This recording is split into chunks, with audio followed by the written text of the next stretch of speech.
Ahí está grabando. Total, vamos. Espera que yo admitimos a la gente que está fuera. Bueno, buenas noches. Esta es una de las reuniones de la CAMIR.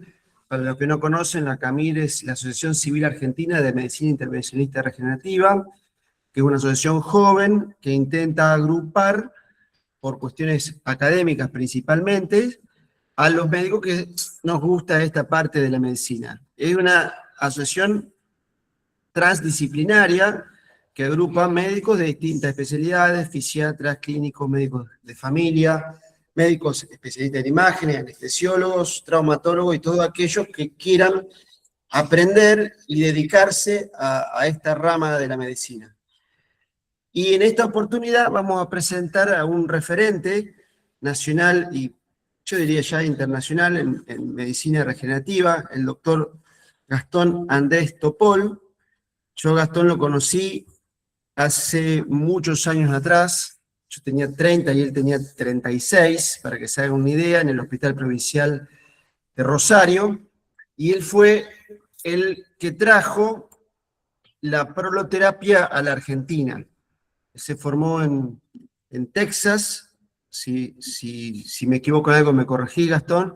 No, perfecto. Él trae con maestros como Brad Fullerton y Harris, entre otros, y trae la técnica que en su momento era el loco del azúcar de Rosario, y yo me sumé al loco de la proloterapia. Y la realidad es que desde ahí se empezó un camino realmente extraordinario. Además, Gastón es especialista en medicina física y rehabilitación y es un referente de la AAOM. De hecho, él ha hecho muchas presentaciones en los congresos de esa asociación y también ha publicado, cosa que no cualquiera hace tantas publicaciones al respecto de una técnica nueva.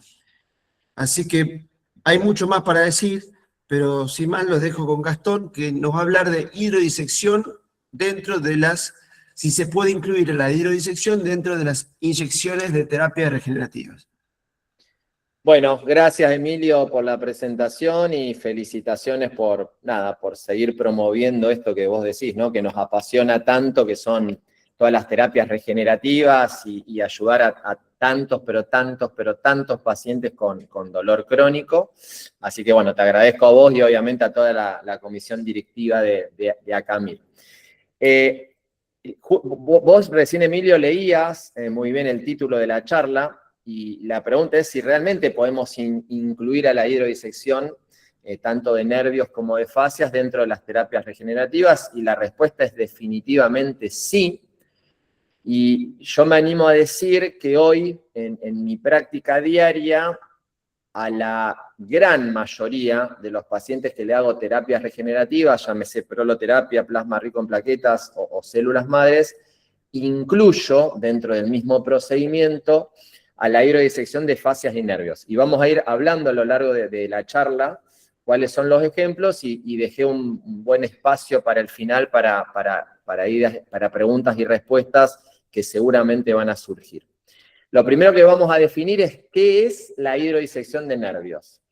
Y el concepto es muy, pero muy simple.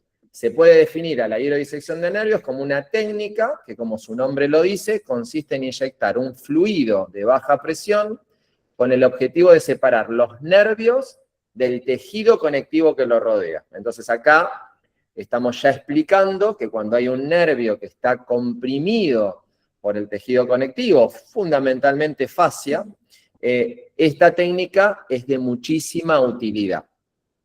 Y si usamos la definición del doctor Dean Reeves, quien también ha sido un profesor mío y una excelente persona, excelente docente, impresionante investigador, él define a la hidrodisección de nervios como una técnica para tratar atrapamientos de nervios que inyecta un anestésico, solución salina o, lo que vamos a enfatizar, dextrosa al 5% para separar el nervio del tejido que lo rodea, fascia u otras estructuras. Es decir, es una definición muy parecida a la primera, explicándola de otra manera. Y mirá qué increíble, ¿no? Volvemos, más allá de que cuando uno empezó con proloterapia no hacíamos plasma rico en plaquetas ni células mesenquimales, cómo volvimos con esta técnica que es un poco más nueva y novedosa, volvimos nuevamente a la dextrosa, con las importante diferencia, y esto hay que remarcarlo, que cuando uno habla de proloterapia, generalmente uno habla de proloterapia con una concentración de dextrosa entre 12,5 y 25%, y en este caso siempre hablamos de dextrosa al 5% pura. Y acá voy a hacer una salvedad, que lo vamos a ir hablando a lo largo de la charla. La sugerencia, y me animo a decirlo enfáticamente, es que cuando uno haga una hidrodisección de nervios o fascia, utilice dextrosa al 5% sin lidocaína. Los beneficios mecánicos de la hidrodisección pueden estar relacionados a un montón de causas, pero entre ellos podemos nombrar la liberación de la compresión del nervi nervorum o vasa nervorum, de los dos diríamos, de la estructura adyacente, generalmente, repito, la fascia, la cual se considera que comprime o irrita los nervios tanto en movimiento como en reposo. Es decir, este tipo de dolores, y ya vamos metiéndonos un poquitito de a poco en la clínica, se puede dar en pacientes, tanto relatar un dolor con la actividad, como así también el reposo. También sabemos, y esto es viejísimo, por los trabajos de Bennett y colaboradores, que la vulnerabilidad de los nervios, tanto motores como sensitivos, a la compresión, en el cual él ponía ligaduras alrededor del nervio ciático en ratas y veía justamente todos los fenómenos que ocurrían con esa compresión del nervio ciático. Y acá, sí o sí, para aquellos que no usan ecografía, lamentablemente les tengo que decir que esta técnica sí o sí tiene que ser realizada bajo ecografía. Uno puede hacer proloterapia, plasma rico en plaquetas, células mesenquimales sin el uso de ecógrafo, lo que no quita que en mi experiencia es mucho mejor hacerlo bajo guía ecográfica. Sin embargo, quienes conocemos la anatomía, podemos realmente hacer un buen tratamiento de las terapias regenerativas en algunas ocasiones sin ecografía. En este caso no, porque es fundamental poder observar dónde está el engrosamiento de la fascia y dónde está el atrapamiento de estos nervios. ¿Cuáles son las condiciones que pueden predisponer a los nervios periféricos sensitivos a tener un estado compresivo? Muy simple, y son muchas las causas. Lesiones deportivas, puede ocurrir también una abrupta elongación del nervio durante un esguince de tobillo, por ejemplo, un esguince de rodilla, luego de un desgarro muscular. Es decir, que en aquellas ocasiones que se excede el límite de elongación del tejido semielástico del nervio, puede haber una compresión y una lesión. Movimientos del nervio forzado a través de constricciones de la fascia, movimientos del nervio forzados a través de prominencias óseas, como por ejemplo un movimiento abrupto del tobillo que genera un esguince de tobillo puede generar incluso una lesión del CPE alrededor de la cabeza del peroné, y hemos visto pacientes con ese tipo de cuadros.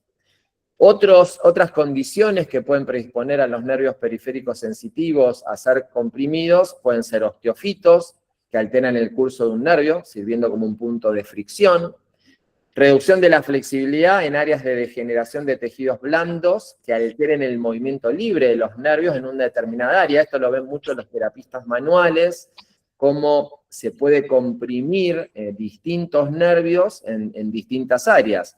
De hecho, vamos a mostrar un caso al final en el cual vemos cada vez más frecuentemente pacientes con dolor crónico cervical, con irradiación a miembro superior, como muchas veces hay adherencias de la fascia alrededor del plexo braquial a nivel supraclavicular, y con una técnica de hidrodisección del plexo braquial, no se asusten, ya lo van a ver, suena más complejo de lo que realmente es, como muchísimos pacientes mejoran la sintomatología.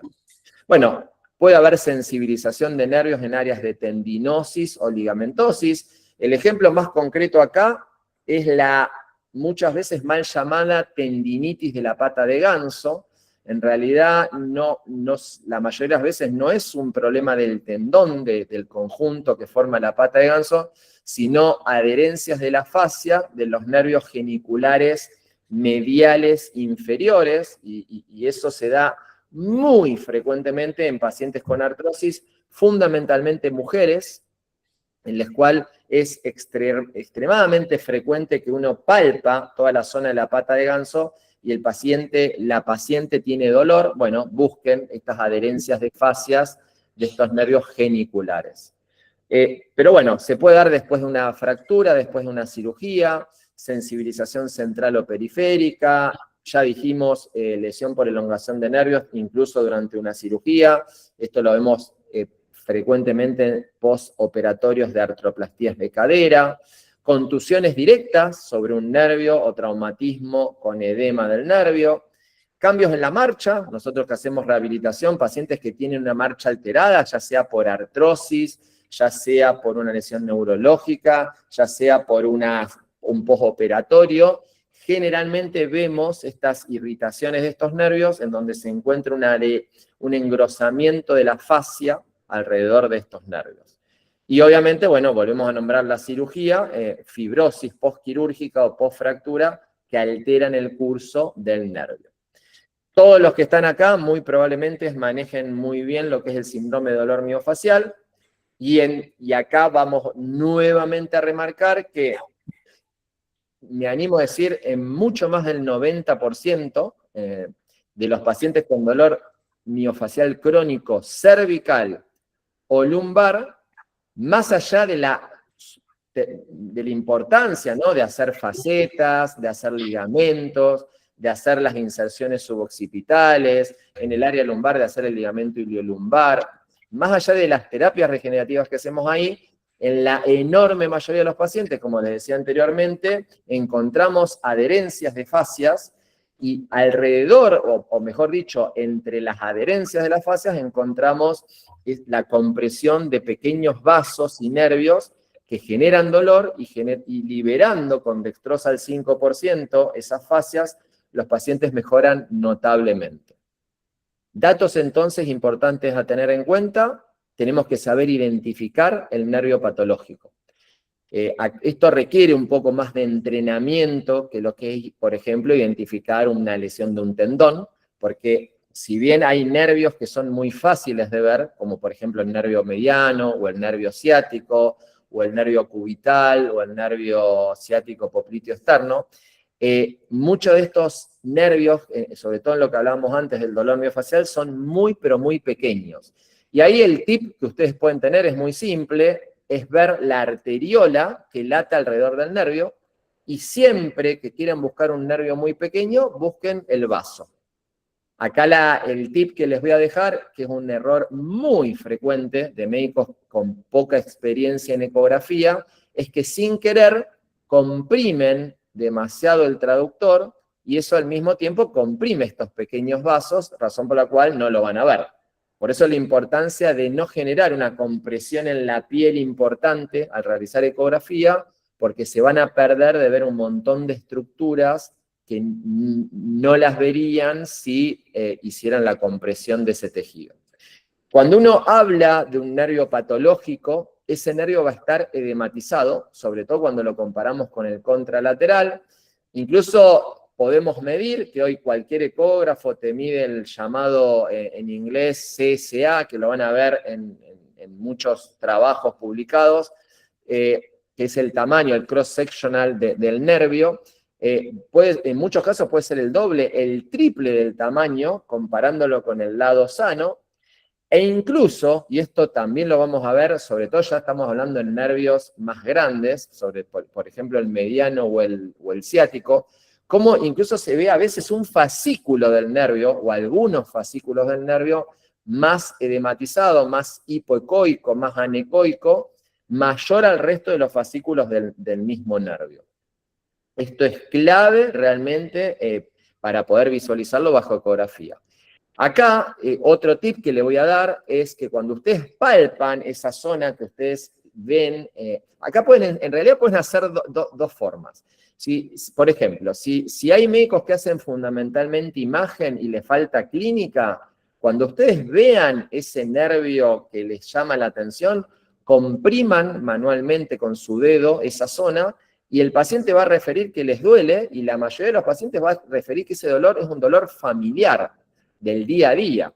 Y por el otro lado, aquellos médicos que tienen más clínica, más palpación y menos ecografía, justamente busquen esas áreas que palpatoriamente el paciente relata como un dolor familiar, pónganle el traductor en esa zona y seguramente lo van a ver.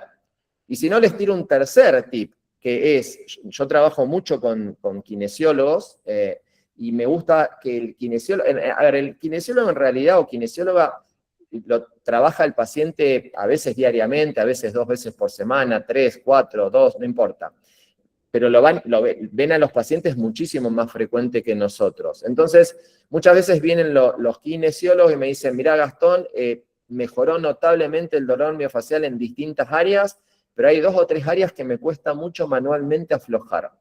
Lo marcan, si trabajan en el mismo lugar que ustedes, acompañan al paciente, y si no, marcan con un fibrón indeleble esas áreas que no pueden mejorar, y es increíble la enorme cantidad de veces que cuando uno pone el traductor en el área que marcó el kinesiólogo, coincide con un área de fascia engrosada y de atrapamiento neural. Entonces, es otro tip, yo les di 3 tips como para poder encontrar estas áreas. Y por último, obviamente la ecografía dinámica, que es fundamental, que es una de las herramientas importantes de la ecografía. Cuando ustedes comprimen, que eso yo ya se los había dicho, no solamente podemos buscar la reproducción del dolor, que les dije anteriormente, sino que me es difícil explicarlo por ahí, tendría que estar acá con ustedes con un ecógrafo, pero cuando uno comprime con el traductor un músculo que tiene adherencias de fascia, no va a tener la compresión y la vuelta al tamaño normal en forma inmediata, sino que va a moverse en bloque. Eso siempre habla de un mal funcionamiento del músculo y casi siempre de una adherencia o de un engrosamiento de fascia a ese nivel. Si no queda claro, obviamente lo dejamos para el final. Entonces, saber que los nervios periféricos son susceptibles de lesión inducida por presión mientras recorren estructuras anatómicas, resultando en neuropatías o atrapamientos que pueden ocurrir en distintos sitios del cuerpo, ya lo hemos charlado, en músculos fundamentalmente, huesos, alrededor de vasos sanguíneos, articulaciones, túneles o fascias, y saber que la compresión del nervio provoca, lógicamente, una isquemia segmental intraneural, alterando la circulación intraneural y una disfunción de la circulación, formación de edema intraneural, ahí es donde ya empezamos a ver la imagen distinta, generación del impulso ectópico tanto mecanosensitivo como nociceptivo, resultando en un dolor neuropático de distinta gravedad. Y acá yo puse algunos de los autores que relatan y que han demostrado y publicado esto que estamos hablando. Esto lo voy a pasar rápido. Todos los que estamos acá sabemos cómo se forma el nervio, que es el nervio inervorum, el epineuro, el perineuro y el endoneuro. Acá podemos ver, esta es una diapositiva que es cortesía. Yo ahora voy a mostrar un par de diapositivas y videos que son cortesía del doctor Dean Reeves, y después les voy a mostrar algunos casos nuestros, como para que ir despertando a la audiencia y mostrándole casos que hemos tenido. Pero si ustedes prestan atención, fíjense cómo se ve en la foto de la derecha, cómo está todo escrito, el sóleo, el gemelo lateral, el plantar, el gemelo medial, la fíbula que sería el peroné, y cómo el nervio peroneo está con el cross-sectional area, que se mide en forma elíptica, como el tamaño normal que vemos en la foto. Sin embargo, en esta otra foto vemos cómo ese mismo nervio, fíjense acá por debajo de lo que dice CFN, está claramente engrosado. Fíjense en la diapositiva de la izquierda cómo está ese área más hipoecoica, casi anecoica diría, de edema en ese hueso, alrededor de la cabeza del peroné. Entonces, siempre, siempre, siempre lo vamos a medir en forma contralateral. Vamos a volver a la diapositiva anterior. Fíjense que mide 1,34 centímetros, el normal, en tanto que el contralateral patológico mide 2,02. Es decir, que hay una clara diferencia entre uno y otro. Yo esta charla, en realidad, la volví a repasar, pero esta diapositiva estoy viendo recién que no la actualicé. Sin embargo, si ustedes, a la fecha que está ahí, ¿no? Del 10 de septiembre del 2025, ponían en PubMed la palabra Nerve Hydrodissection, podían ver que había 221 referencias ya publicadas al respecto. Si ustedes la comparan con proloterapia, regenerative injection therapy, células madres o plasma rico en plaquetas, obviamente el número este es menor, pero bueno, tiene que ver un poquitito con que este tratamiento es un tratamiento que es relativamente más nuevo. Sin embargo, pueden ver que hay mucha bibliografía y me animo a decir que si hoy ponemos esa misma palabra, lo voy a hacer apenas termine la charla, no tengo dudas que va a haber varias más que 221 referencias. Dentro de esas referencias, esto que bueno, cualquiera le puede sacar una foto y tengo entendido que Emilio lo iba a grabar, son algunos de los trabajos que avalan el uso de este tipo de terapias, que yo ahora les voy a resumir. Muchos de estos trabajos que yo leí, he leído bastantes de esos trabajos, la mayoría han sido en túnel carpiano, y van a ver que en realidad va a haber trabajos que están hechos con solución salina, otros que están hechos con incluso ácido hialurónico, pero la conclusión final, más allá que todos estos trabajos que voy a pasar relativamente rápido, hablan de la evidencia enfática en este tipo de terapia, incluso algunos lo han comparado con corticoides. La enorme mayoría de estos trabajos hablan de que la dextrosa al 5% es lo recomendable.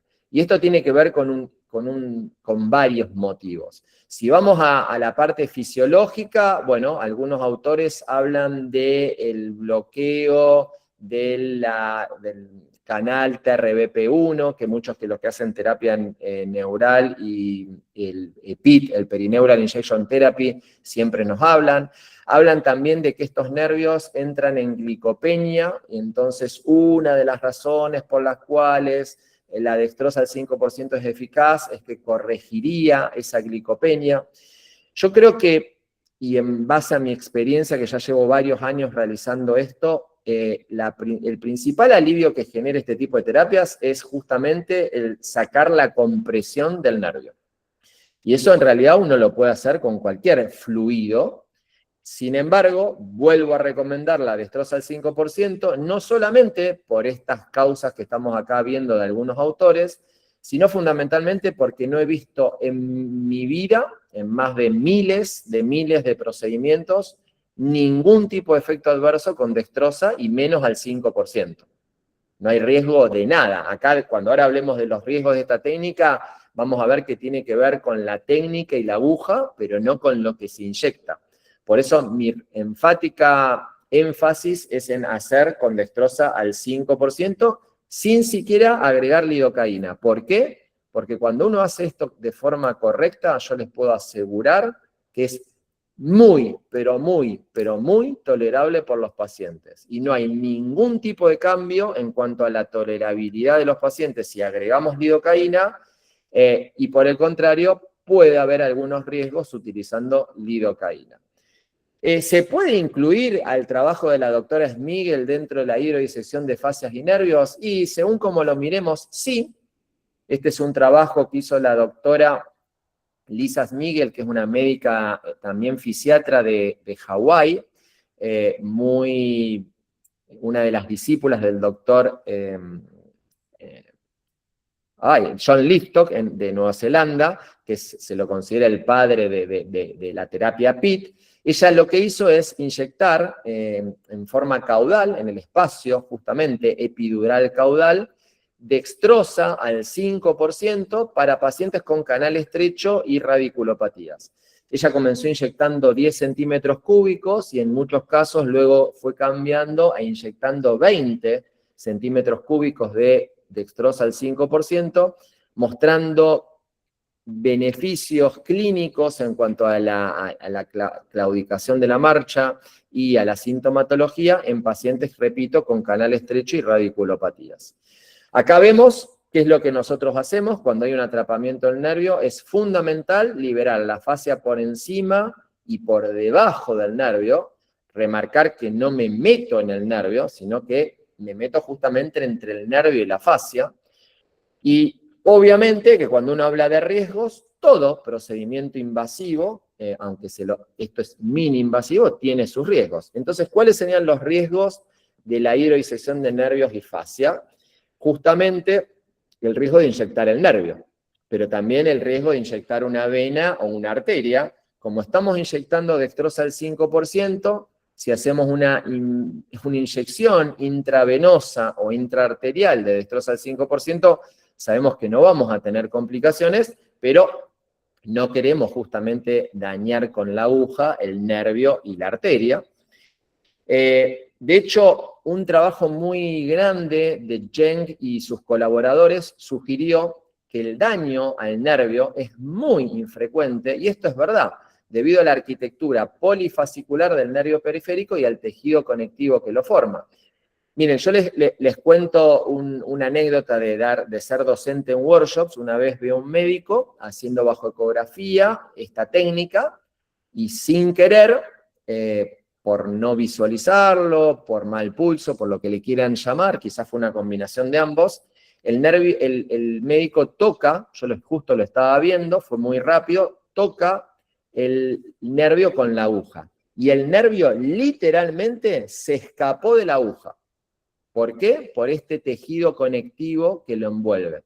El cuerpo humano está hecho tan, pero tan perfecto que es antimédico, digo yo muchas veces.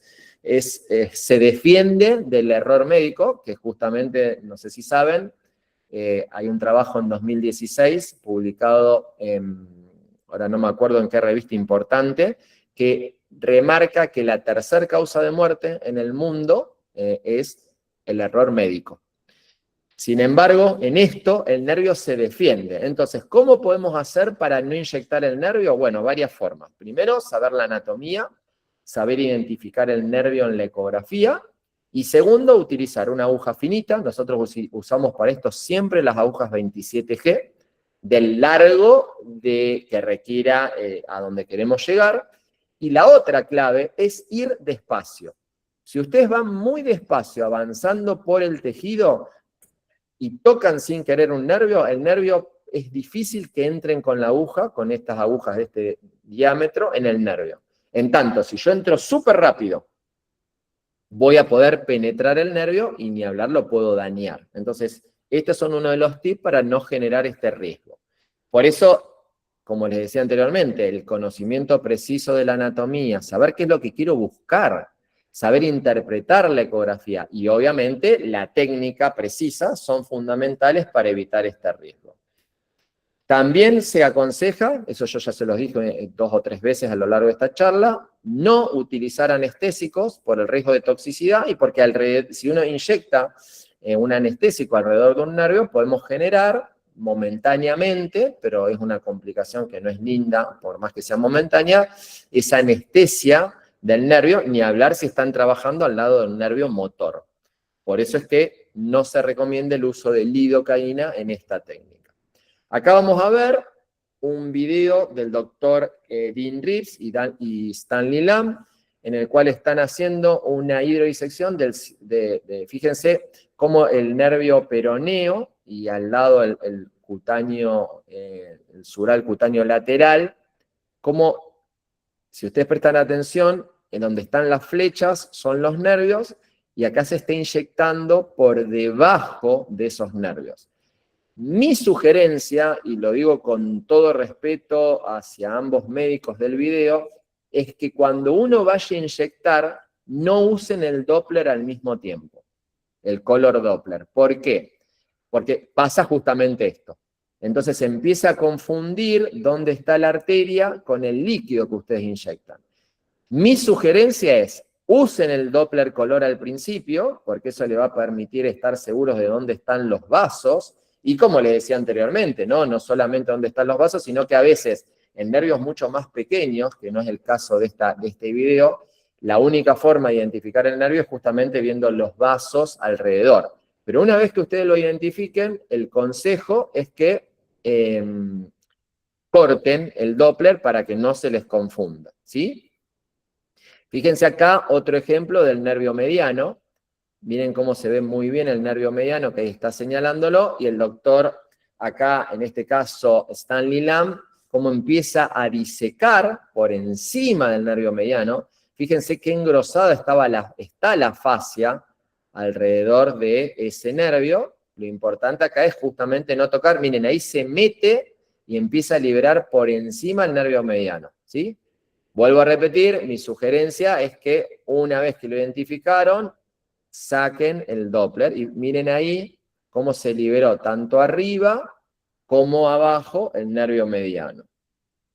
Acá tenemos del nervio tibial común, fíjense, y del nervio peroneo, se ve muy bien cómo con la compresión, esto es lo que yo les decía anteriormente de lo que hago todos los días. Yo comprimo con el traductor, vamos a ponerlo nuevamente porque es importante. Yo comprimo, lo voy a poner en pausa. Comprimo con el traductor en el lado normal y fíjense cómo hay una compresión normal y una vuelta al tamaño normal del tejido, a diferencia del lado derecho, que va como si fuese en bloque. Miren, lo voy a volver a poner. El nervio se ve muy claro, se ve engrosado del lado derecho y fíjense cómo va en bloque, a diferencia, incluso se mueve muy poco el nervio y miren cómo se movía claramente del lado izquierdo, del lado normal. Hay un trabajo que también se los recomiendo de todos estos autores, que algunos, el que me pronuncie bien el apellido de Montana, le doy un premio. Por eso no lo voy a pronunciar para no pasar vergüenza, pero este trabajo, que es una revisión sistémica, demostró una efectividad y seguridad con la hidrodisección bajo guía ecográfica que incluía, fíjense, solución salina, dextrosa al 5%, anestésicos locales, incluso corticoides y hialuronidasa. Sin embargo, cuando compararon todos los productos, ellos remarcaron que la dextrosa al 5% y el plasma rico en plaquetas, más específicamente el plasma pobre en plaquetas, el famoso PPP, demostraron ambos una superioridad clínica comparándola con las otras sustancias que nombrábamos ahí arriba. Ellos remarcaron que realizando el tratamiento bajo guía ecográfica no se encontraron efectos adversos severos, excepto cuando se utilizó corticoides por sus efectos adversos locales y generales. Ahora les vamos a presentar un caso de una paciente que vimos en el hospital público, en el Hospital Provincial de Rosario, hace un par de años, que a mí me quedó grabado. Esta es una mujer que tenía en ese momento 47 años de edad, que había consultado por dolor crónico de toda la región del hombro y miembro superior del mismo lado, de 5 años de evolución, secundario a 4 cirugías de hombro, que la primera había sido por una fractura de clavícula, la cual fue reoperada por una osteosíntesis defectuosa, una tercera cirugía de limpieza, supuestamente, según lo que le habían relatado a la paciente, y una cuarta cirugía exploratoria. Todas las cirugías, cada vez que la operaban, le aumentaba el dolor, y sin embargo la seguían reoperando. La mujer había hecho infiltraciones locales, había hecho kinesiología, había hecho todo el protocolo de todos los AINES y opiáceos que se le ocurría, y ninguna de estas terapias le daba resultados. Tenía una clara limitación en todas sus actividades de la vida diaria. Nos relató un descreimiento total de la medicina y de todos los tratamientos, e incluso nos había confesado hasta que había pensado suicidarse por este dolor. Esta mujer, lo primero que hicimos fue una técnica de bloqueo de ramo medio, con lidocaína en este caso, para ver si podíamos desensibilizar a la paciente. La combinamos con PIT y la paciente negó mejoría alguna. Es decir, que ahí es donde entramos nosotros en escenas con este primer tratamiento, la cual fue nada, fue un fracaso. Cuando estábamos en el servicio, me acuerdo ese día con el doctor Alexis Kuster, que es especialista en ecografía, empezamos a hacer una ecografía de toda la zona, y cuando apoyamos el traductor, el cabezal, en la zona supraclavicular a nivel del plexo braquial, la paciente nos relata un aumento de la sintomatología ante la compresión de ese tejido, y que ese era el dolor que ella sentía. Viendo en mejor detalle, ahora lo vamos a ver en un video, al plexo braquial, observamos un notable engrosamiento de la fascia alrededor de ese plexo braquial, razón por la cual planeamos una hidrodisección del plexo braquial con dextrosa al 5% pura. Lo buscamos justamente a nivel supraclavicular, que generalmente, por suerte, y digo por suerte, el área donde más frecuentemente vemos las adherencias, porque a mi criterio es una de las áreas que es menos complicada de infiltrar. Obviamente que acá vamos a estar siempre yendo de posterior a anterior, ¿sí? Eso es clave. Y acá es clave tener muy buen pulso y saber identificar el plexo braquial, poner el color Doppler al principio para evitar justamente todas las arterias y nervios que están en la región, no solamente la carótida, porque van a ver muchas más arterias y venas que lo que los libros nos relatan. Entonces, ese es un área que obviamente tenemos que evitar. Y acá, si ustedes pueden ver bien claro, antes de que yo les ponga el video, lo que ven acá, tipo panal de abejas, muy hipoecoico y anecoico, no se suele ver así el plexo braquial. Este era un plexo braquial claramente edematizado y con una fascia que es la que lo rodea, muy, pero muy engrosada. Yo acá les voy a poner un resumen del video. Van a ver que acá está la aguja, yo lo estoy marcando con la manito, la aguja en el cual me acerco. Esto es cara posterior, y acá a mi izquierda está la cara anterior, en donde yo entro con la aguja, tenía mucha resistencia, hasta que me permite empezar a abrir, ahí lo empiezo a abrir, a todo lo que es la fascia de ese plexo braquial. Bueno, este procedimiento que yo se los abrevié, fíjense la enorme diferencia que hay ahí, yo ahí estoy cuasi besando al plexo braquial, pero fíjense cómo se fue todas las láminas de la fascia, como si fuesen en capas de cebolla. Esto me llevó varios minutos de realizar, pero es una paciente que era compleja. E incluso fíjense cómo en forma inmediata ya se ve distinto, lo vemos ahí abajo, al plexo braquial. Esta paciente relató un 100% de mejoría, literal, en forma inmediata, solo con dextrosa al 5%.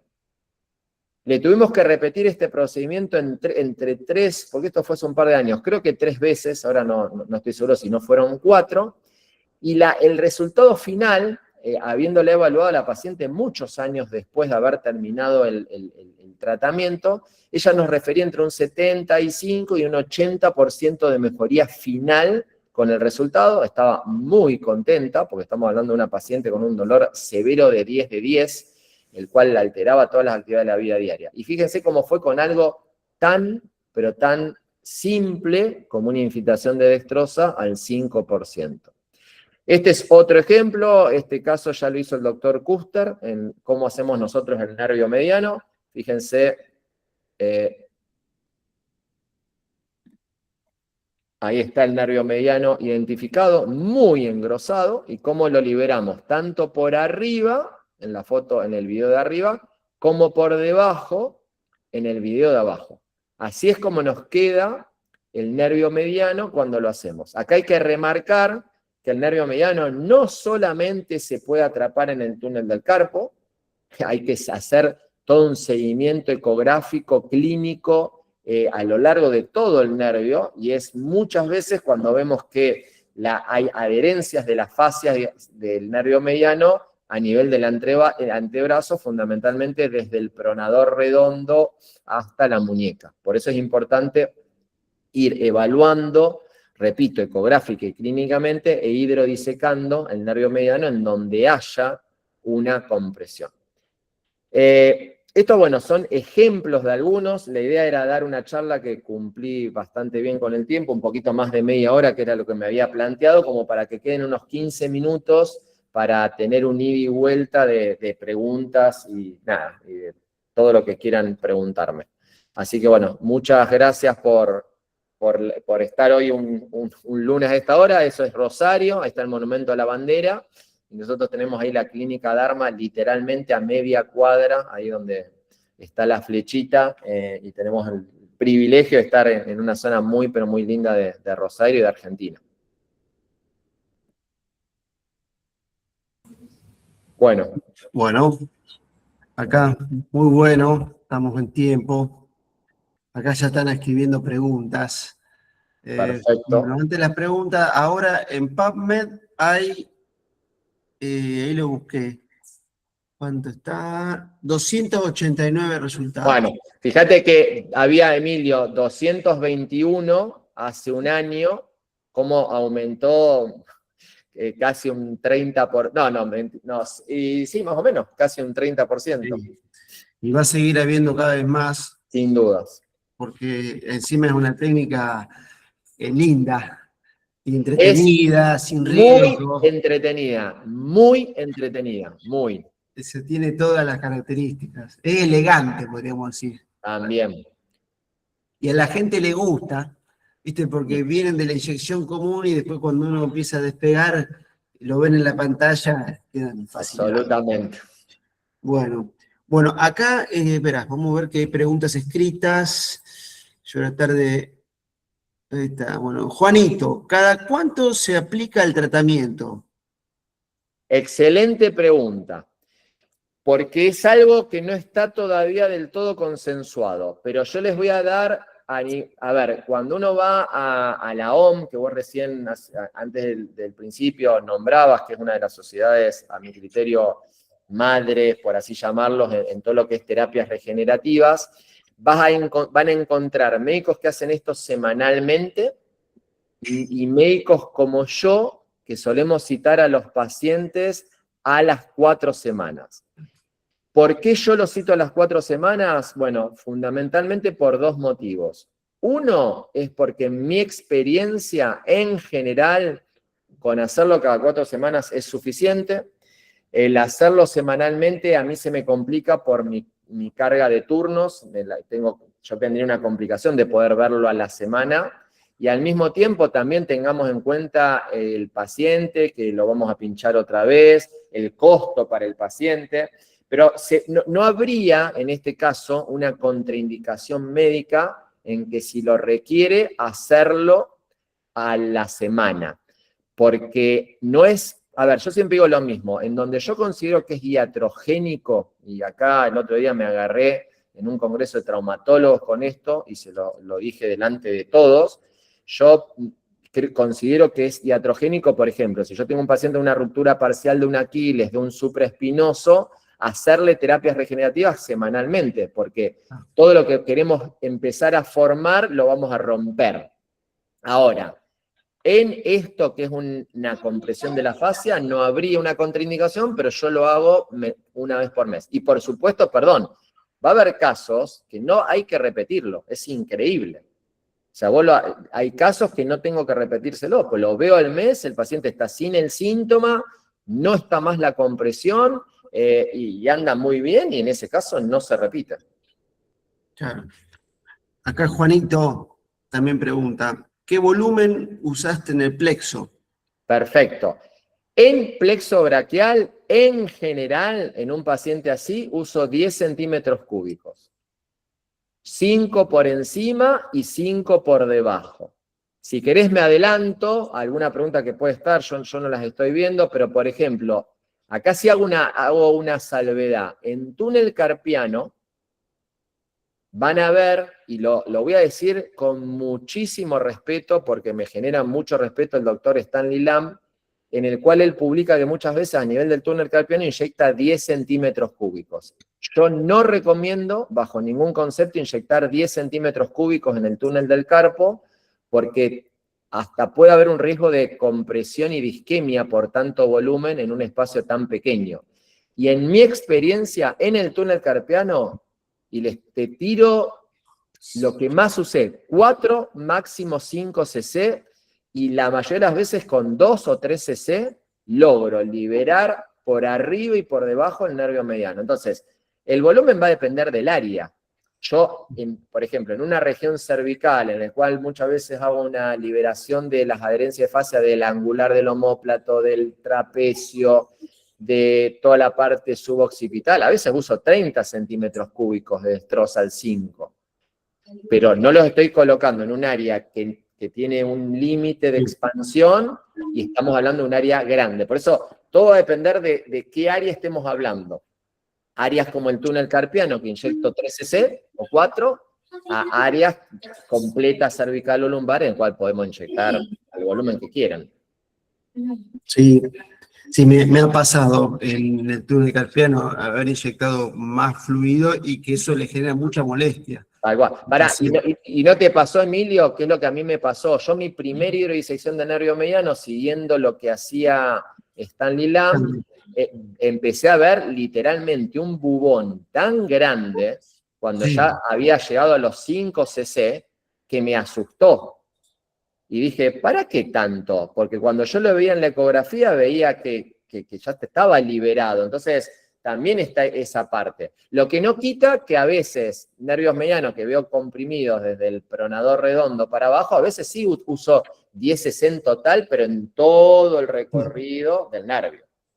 Sí, sí. Para los que no conocen, Stanley Lamb es un médico de Hong Kong, que es uno de los más importantes que ha publicado en esta técnica. De hecho, Gastón en Y agradecerle a él en Sí. esto, porque Sí, me merece mucho respeto y está bueno que a veces discutamos sobre eso. O sea, así como a mí me pueden discutir cosas y me encanta y la idea es ir aprendiendo. Es en la única parte en este tema en el cual estoy en desacuerdo y no me parece mal comentarlo.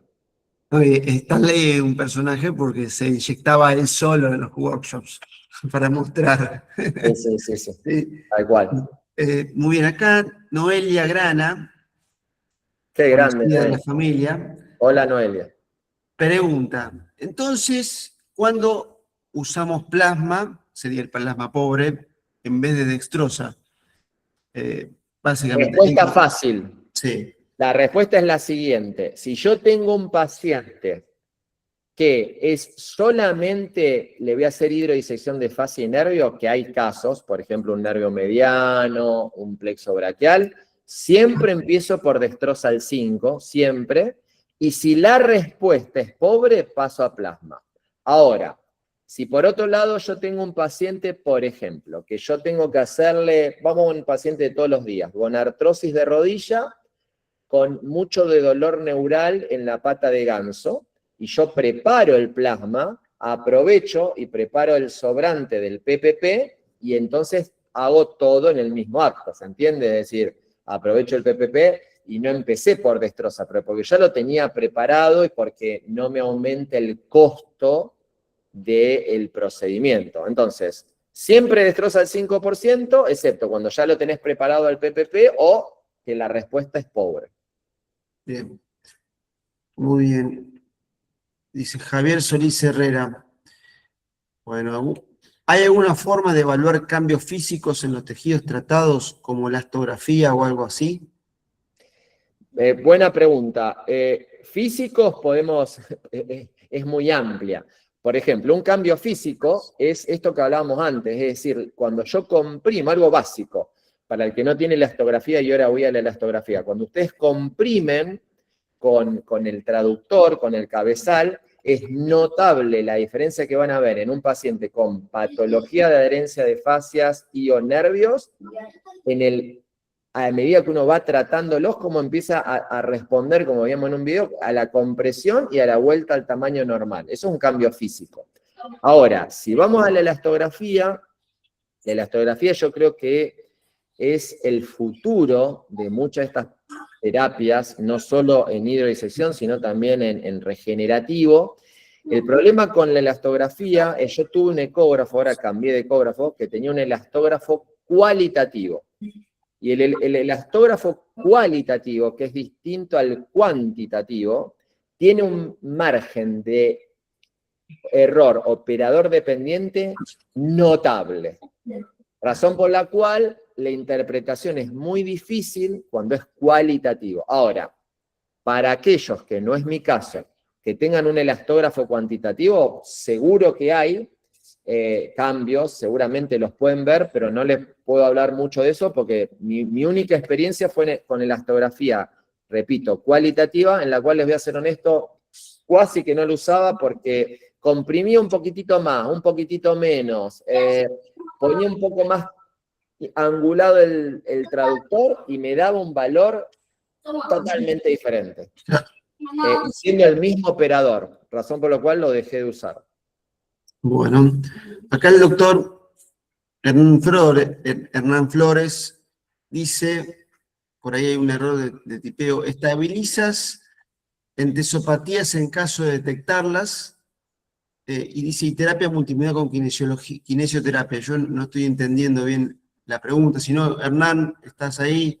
Si cualquier cosa nos abrís el micrófono y nos explicás la pregunta. Igual creo que conociéndolo, a ver, Hernán, corregime si no es así, pues lo conozco a Hernán, que es un colega uno de los pioneros en terapia regenerativa en Latinoamérica. La pregunta de Hernán es, a ver, si no me corregís, sin duda que hago la proloterapia en las entesopatías, tanto de los tendones como ligamentos, por eso yo lo remarqué anteriormente. Salvo raras excepciones, donde hago solamente hidrodisección de fascias y nervios, en la enorme mayoría les hago lo que sigue siendo la parte más importante de la terapia regenerativa, que es proloterapia o plasma rico en plaquetas, justamente en la inserción que decía Hernán, tanto de tendones como ligamentos. Lo que cambia es la sustancia, o mejor dicho, si uso prolo, la concentración de la sustancia. Y con respecto a la terapia manual, la respuesta es sí. Yo trabajo mucho con kinesiólogos que hacen terapia manual y hacen movilización, inducción de fascias y de nervios, porque lo que yo veo, sobre todo en la hidrodisección de fascias y nervios, es que con una buena sesión de terapia manual realizada a las 72 horas, más o menos días, de una hidrodisección de fascia y nervio, muchas veces eso hace que yo no tenga que volverle a repetir el procedimiento. ¿Por qué? Porque cuando uno libera la fascia muchas veces tiende a enojarse, por así decirlo, y querer volverse a adherir. Esto lo que hace es evita eso. Lo que pasa es que tiene que ser una técnica de movilización de fascia, y no, por ejemplo, ese masaje transversal profundo, o también a veces llamado Siriax, porque eso lo que va a hacer es irritar más a la fascia y la va a hacer enojar. Entonces es importante que el fisioterapeuta o kinesiólogo trabaje siguiendo el lineamiento que uno le indica. No sé si Hernán, esas eran las preguntas o era algo más. Esa era. Muchas gracias, Gastón. Nos conocemos que ya, mirá, sin leerte ya te conozco y vos me conocés a mí. Sí, el comentario final es que muchas veces el problema de la fascia es la consecuencia de algo más, entonces hay que dar un tratamiento multimodal muchas veces para poder accesar a las diferentes causas. Absolutamente, de acuerdo. Muy bien. Bueno, aquí Alejandra Rosato. Perdón, sí. Emilio, pues justo vi en el aire la pregunta de Juan Rojas y la contesto porque me parece importante. Él hizo dos comentarios. Él utilizó, que es verdad, yo no lo dije, y gracias Juan por recordarlo, el tema de la neurodinamia o movilización neural es una de las cosas que yo le pido a los kinesiólogos, fisioterapeutas que realicen tanto pre como post terapia de hidrodisección. Y lo otro que comenta Juan es que cuando uno hace una hidrodisección de un nervio, él remarca el corte, pone ahí la palabra corte transversal, y eso es correcto. Si yo quiero liberar, por ejemplo, el nervio mediano y lo pongo en el eje largo o longitudinal, se me va a complicar por muchas razones hacer la hidrodisección. Y por otro lado, no voy a poder ir a la parte inferior del nervio. Por eso, realizarlo en el corte transversal, o como otros le llaman, en el eje corto, pero siempre en plano. No es lo mismo eje corto que fuera de plano. El nervio se libera para que no entienden la terminología, fuera de plano significa que yo pongo el cabezal y voy fuera de plano y solo veo la punta de la aguja. Yo tengo que siempre ver todo el recorrido de la aguja. Acá es clave, mucho más que en terapia regenerativa en un tendón, ver toda la aguja, ni hablar la punta. ¿Por qué? Porque yo no quiero tocar ninguna estructura arterial, venosa ni nerviosa. Entonces, eso es súper importante. Perdón, y ahora sí, vamos con Ale Rosato, que me decía Emilio que no... Recomendaciones posteriores a la aplicación. Yo le digo a todos mis pacientes, estén tranquilos un par de días, no hagan ninguna tarea ni doméstica ni laboral importante, y no mucho más que eso. No es una terapia como las terapias regenerativas que a veces generan un dolor posterior. En mi experiencia no relata eso el paciente. Lo que pasa es que si vos lo combinás, como decía Hernán, con la proloterapia, con el plasma rico en plaquetas, tanto tendinoso, ligamentario, articular, por supuesto que se puede acompañar del dolor post-terapia regenerativa. Pero en líneas generales, vida normal, tranquila y no mucho más que eso. Bien. Aquí María Victoria Belfer. Bueno, ¿tenés alguna experiencia con esta técnica en pacientes con polineuropatía? No. Honestamente no. El doctor Dean Reeves, en una charla que tuvimos ahora, hace poquito, en marzo, en el Congreso de la OMS en Pensacola, me relató que está teniendo muy buenos resultados con pacientes con polineuropatía, incluso con PIT. Pero yo no les puedo hablar de eso porque honestamente no he hecho pacientes con polineuropatías con hidrodisección de nervios y fascias. Bien. Bueno, ¿algún comentario adicional? Estamos en hora y hemos respondido a todas las preguntas. No sé si hay alguna pregunta más. Y si no, bueno, hacemos un cierre, Gastón. ¿Qué te parece? No, bueno, a ver, el cierre, y esto es real, lo voy a decir con una honestidad total, no tengo que quedar bien con nadie, bueno, primero felicitarte, Emilio, por difundir todo lo que son estas terapias. Felicitar a todos los que están hoy, que ahí son como 68 o 70, que están un lunes, que el lunes, yo digo, a veces hasta más cansador que el viernes. Están escuchando y haciendo esto que nos apasiona a todos, estimularlos a que se sigan formando, a ver, siempre digo lo mismo. Cuando yo vine acá a Argentina, un par de médicos me dijeron que yo era un tarado, un estúpido, por difundir algo y generarme competencia. Y la realidad es que todo lo contrario. O sea, primero que uno, o por lo menos en Estados Unidos a mí me enseñaban todo sin guardarse nada y yo trato de hacer lo mismo. Y siempre pido lo siguiente, y Emilio está de testigo. Yo a todos los que vienen a aprender conmigo les pido que sean honestos con el paciente y que hagan bien las cosas. ¿Por qué? Porque no sé, digo cualquier cosa, si Emilio Pastor le hace a un paciente esto y no da resultado, todos salimos perjudicados. ¿Por qué? Porque van a decir, el paciente, a mí no me sirvió la proloterapia o la hidrodisección de fascia. En realidad, a veces no responde porque el médico no está formado. Y al mismo tiempo, si Emilio Pastor hace bien las cosas, se empieza a correr la bola de que esto da resultado. Entonces, nada, hacerlo con honestidad, pasión, que para mí es la clave en todo esto. Y eso, por ejemplo, ahí que lo veo en la primera foto a Hernán, o sea, creo que los que somos docentes, te incluye Emilio, todos tratamos de transmitir eso, ¿no? La pasión que nos genera esto. Si no, no hay razón por la cual un médico como Hernán Flores, que tiene hasta por ahí más experiencia que yo, haciendo esto, esté un lunes a esta altura escuchando y aprendiendo. O sea, ahí tienen el ejemplo concreto de cómo nos apasiona a todos los que hacemos estas técnicas. Y bueno, y con esto termino. E incluyan la hidrodisección de nervios y fascia, porque no solamente que es muy divertido, porque de verdad que es divertido, sino que van a mejorar notablemente los resultados de un montón de pacientes.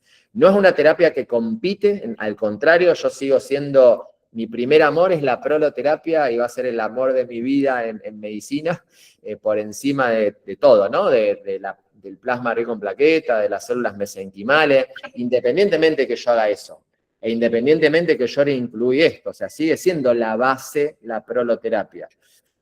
Lo que pasa es que, bueno, no es tan cool, como dicen algunos en Estados Unidos, no es tan fancy, no es tan comercial, pero sigue siendo una terapia que hoy, si ustedes me preguntan, en mi experiencia de 10 procedimientos que yo hago diariamente, más o menos, por supuesto que varía de día a día, mínimo 6 son proloterapia. Quizás si tuvieras que decirles 6 prolo o 7, 2 o 3 plasma y una célula madre. Ese es mi porcentaje diario.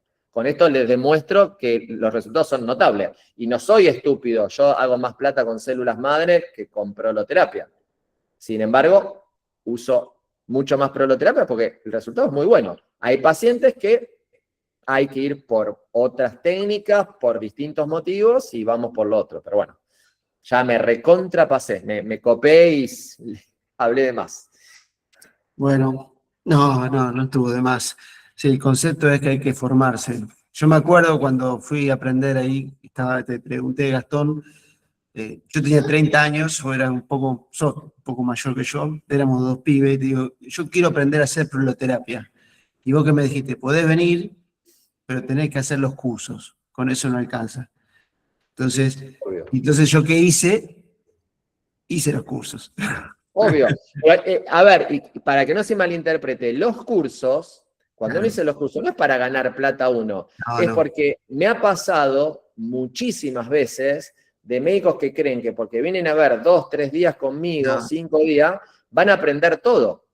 Es más, cuando vos se dan cuenta de que es fácil verlo, pero después cuando lo tenés que aplicar, es muy diferente. Entonces, yo a eso estimulo. Yo detesto cuando viene un médico y en 3 días cree que va a aprender lo que aprendimos en años y seguimos aprendiendo. Tiene que ver con eso los cursos. Así es.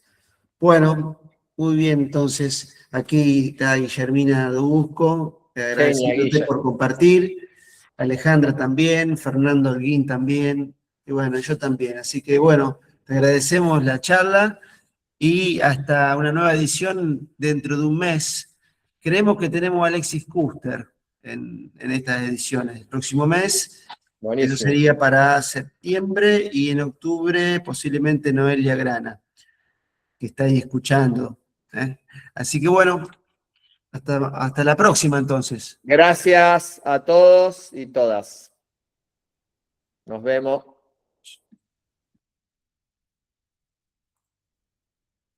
Listo.